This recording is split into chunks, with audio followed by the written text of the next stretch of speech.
Now, tragic stories like these are why we created Project Drive Safer, a year-long effort to combat reckless driving on Milwaukee streets. When it comes to crashes, first responders are busier than ever, or have been busier than ever, I should say. And Ryan Jenkins spoke one-on-one with Milwaukee's fire chief about the emotional and physical toll reckless driving is having on members of his department. The fire chief letting us interrupt one of his meetings today at MFD headquarters with a powerful plea for Milwaukee drivers. Let's keep the people around us alive.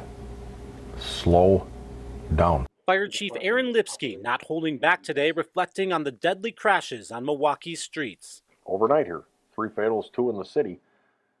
That used to be noteworthy, and that's just another day around here lately.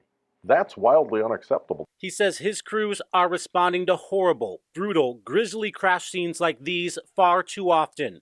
Just last week, the department's response metrics showed that the fire department responded to 12 blazes, but to more than 130 motor vehicle crashes. We are doing this at a pace that far outpaces the number of times we've had to cut people out of cars, I'd say, in the past 2 or 3 years, as opposed to the rest of our careers. The chief, speaking with us while in a meeting with some of the department's other leaders, says that they and others are feeling fatigue, both physically and emotionally. If you've never had to sit there and listen to someone wail, someone who believes they're going to die, as you're doing everything in your power to correct the situation with every available tool and skill and brain power applied, and then you do that over and over and over again, we're a group of tough folks, right?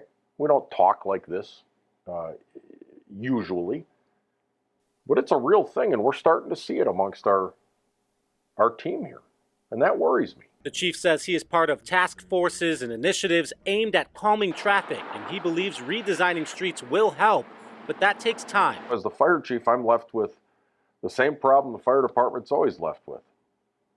Plans are good, talking is good, action is better, but until that action takes hold and changes an entire systemic problem, in the meanwhile falls on the fire department to figure out.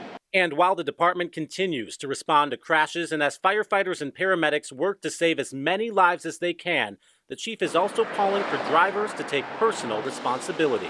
One of the heads of this beast, it does include the personal responsibility of drivers who apparently have just been set free on the roads with no standards and no guidance from anybody. Those objects being driven like bullets around the city will continue to impact innocent people, either pedestrians or other vehicles, or themselves. A passionate plea from one of the city's top first responders, unwilling to become numb to a deadly issue on Milwaukee streets. For Project Drive Safer, Ryan Jenkins, TMJ4 News. Project Drive Safer needs your help. You can go to projectdrivesafer.com and let us know how you've been impacted by reckless driving or share ideas for potential solutions.